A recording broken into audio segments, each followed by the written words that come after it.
Step back jumpers and hop jumpers are still some of the best shots in NBA 2K25, and with the addition of rhythm shooting, it's that much more deadly. So I guarantee by the end of this video, I'll have you hitting step back jump shots just like prime ISO James Harden. We're gonna discuss all the different types of hop jumpers in NBA 2K25, some advanced combos you might want to be using, and some hop jumper secrets that will take you to the next level. And let's start the video by giving the video a thumbs up and subscribing if you find this useful. So why use hop jumpers in general anyway? Well, in the absolute worst case scenario, hop jumpers or step back jumpers are still some of the most effective ways to create space, especially when you're in a bind just like Donovan Mitchell right here. But step back jumpers and hop jumpers in general have evolved so much in terms of their usefulness. Now I plan my combos around these types of shots. So for example, the simple act of forcing Marcus Smart to tilt his body and to exit a defensive stance leads me to counter him with a step back jumper that created so much space. So let's start by discussing the different methods of hop jumpers. From a stationary position, hold the left stick in any direction and then hold square to initiate a hop jumper. The direction of your left stick input will determine the type of gather you get. The other method is by holding R2 and holding the right stick in different directions. Now, the right stick will determine the direction of your hop gather. The third method doesn't need to hold R2, just double tap the right stick in any direction, hold it on the second input, and then once again release it at the optimal point of your jumper. Alternatively, you can use your rhythm shot still, just hold the right stick in the opposite direction of your initial right stick input. So stationary hop jumpers can be effective. As you can see right here, that extra bit of space that SGA generated got us an open shot. But for example, with Jokic right here, a slower hop jumper still got tightly contested, and even though the side hop jumper looked smooth, it was still contested. So where we really want to use hop jumpers is in a moving situation. So simple fundamentals, a lot of forward movement that forces your defenders to commit will be countered with a step back jumper pretty effectively. The more you get your defender to commit to guarding a certain part of the floor, the easier it is to catch them off balance and counter accordingly. The direction of your stick input, where you are on the court, and the angle of your body will determine the type of hop jumper you get. So for example, here I get two different types of hop gathers depending on where I hold the right stick. The second one was horizontal and to the right. The initial one was down, giving us a retreating step back jumper, whereas the second one was more of a side hop, moving, leaning hop jumper, if that makes any sense. Same left stick input, different right stick input, different hop gathers. The next, you can have the same right stick input but different left stick inputs, which will determine the angle of your body, giving you different types of hop jumpers. Here, I'm just holding the right stick down, but I'm giving Devin Booker different types of angles. This one's more north to south, and this one, for example, is more northwest, giving us different types of hop jumpers. So your mastery of angles, inputs, knowing which animation works the best for a given situation will be determined by your ability to manipulate your body, position yourself on the court, and make sure you enter the right input.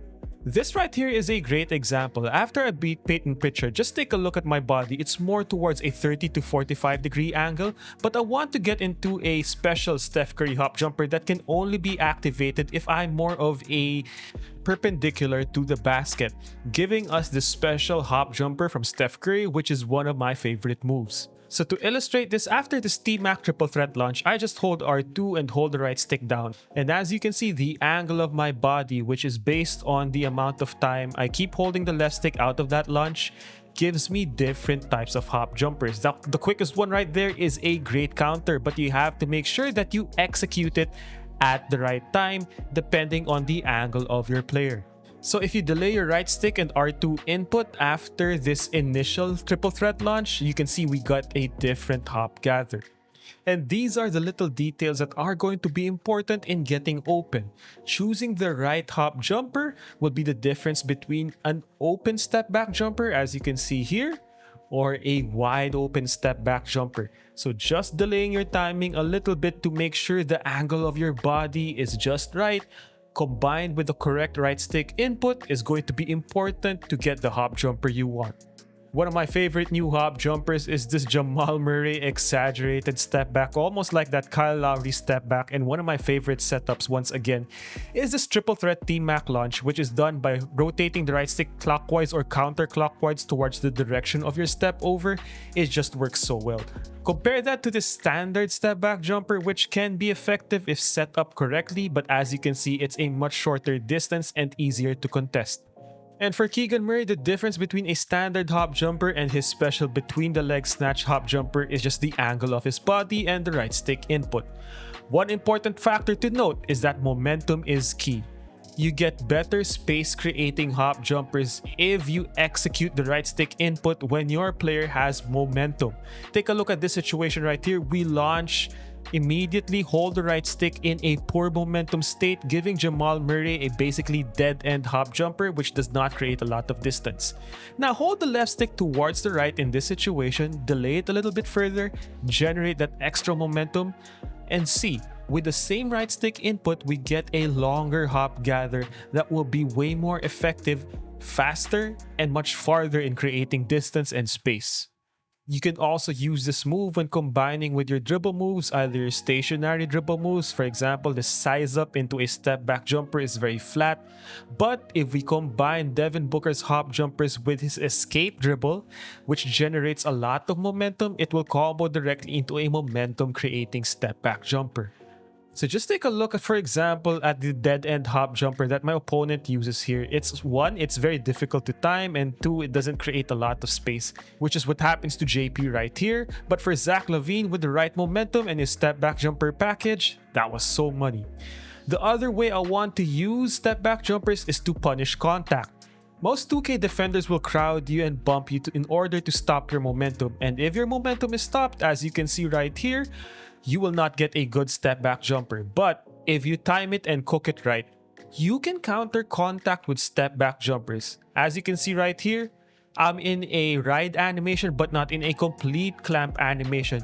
So long as you input your step back jumper before you enter a clamp, you will be effective in creating space. Now, step back jumpers also have the ability to create push-off situations, as you can see right here with Keegan Murray's chicken wing.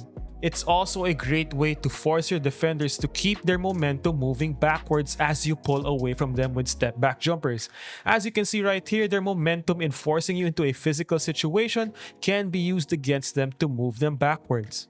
So while we focus on step back jumpers, there are different types of hop jumpers in NBA 2K25. For example, De'Aaron Fox from a triple threat position, if you hold R2 and hold the right stick to the right, it will give him this nice triple threat gather into a step back jumper. Jason Tatum is another one. If you hold R2 and to the left from a triple threat position, it gives him a nice forward step into a step back jumper. And these are great ways to attack your defender without having to dribble the ball. And as with anything else, you of course need to set them up properly. Another one is this side hop jumper. Guys like Jimmy Butler, Devin Booker, Kevin Werther have some of these, and I like to use them in combination with some space creating dribble moves. Malik Monk also has a smooth one, but as I said earlier, even though you time these and combine it with good dribble moves, sometimes it's just too difficult to hit. Some guys also have access to crossover hop jumpers, as you can see with De'Aaron Fox right here. Paul George has a nice smooth one going to his left, and Devin Booker has a really fun one moving down and to the right that combos it with a fade. Next is an advanced combo skill, which is a hop jumper cancel. So basically, you can enter into a pump fake out of your hop jumpers if you release the right stick or square before you enter your shot motion. But the more effective way to use these is to let go of the right stick as you initiate your hop gather. See here, I use it against physicality. I see Jalen Suggs trying to give me the old bump and grind. I enter into a hop jumper animation. Look at all the distance that creates, forcing my defender to overreact, put his hands up, and by then we've already reacted, canceled the hop jumper into a crossover speed boost launch, and got to the basket. So take a look here as we cancel that triple threat hop jumper from Jason Tatum to get us towards the basket. At this point, I've used this on my defender enough that he's panicking in a triple threat situation, giving me all that space to get to the basket. So to cancel out of your hop jumpers, basically you want to release the right stick as soon as you see your player enter into a hop gather. So here I hold R2, hold the right stick down and to the left. This will give Jamal Murray his between the legs snatch into a step back jumper. But then as you can see, I put the right stick on neutral, releasing it as soon as I enter my hop gather. And then I hold R2 and hold the right stick up and to the right to combo into a crossover speed boost launch. The goal once again is to force your defender to commit. And with moves like this from Jamal Murray that generate a lot of speed, distance, and space, those are great ones to force your defender to overreact. Remember those crossover hop jumpers I told you about earlier on? Devin Booker has a great one. Anthony Edwards has a great one. These are great speed boost launches that you can use to combo, put your defender off balance, speed boost, and counter accordingly. However, take note that there are some hop jumpers that cannot be cancelled. Okay, next let's talk about hop jumper combos or moving from one hop jumper to another. So for example, what if we want to use Devin Booker's devastating double step back and combo that with his new crossover hop jumper? Well, first, we do the right stick input and then combo with the square method.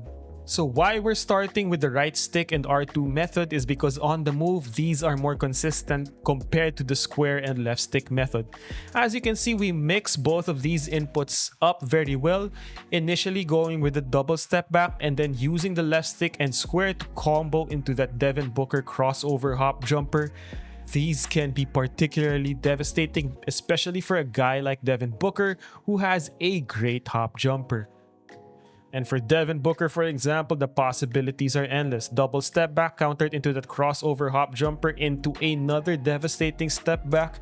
You betcha. Again, hold R2, hold the right stick down left, and then square, and then up and to the right, and then R2, and then down. Simple stuff, right? So why can't we combo with consecutive right stick inputs? Well, because cancel comboing hop jumpers consecutively using the right stick unfortunately leads to a rhythm shooting input. There's a way around this. I'll discuss that in a future video. I'm still labbing it. Right now, the way around it is to basically let the first animation play out and then combo into your next animation, but that's very unintuitive. You can also combo your hop jumper cancels into layups as long as you're within distance. And last, let's finish with some advanced concepts. I want you guys to explore canceling certain animations. So for example, for LeBron James right here, we cancel his moving crossover by comboing it directly with a R2 and down on the right stick input, making it one seamless and smooth crossover cancel. The next is I found a way. I finally found a way to combo your hop jumper cancels directly into dribble moves. If you try this out, you have to wait for a certain window before you can enter your right stick inputs, but I found a way to eliminate it. I just need to lab it further.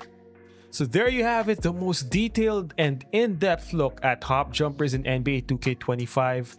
Combine these with your rhythm shots. Combine these with your knowledge of dribble moves and putting pressure on your defender, and I guarantee that you will be unstoppable out there. It's been one of my favorite moves for a few 2Ks now, and I've been absolutely dominant with it in 2K25.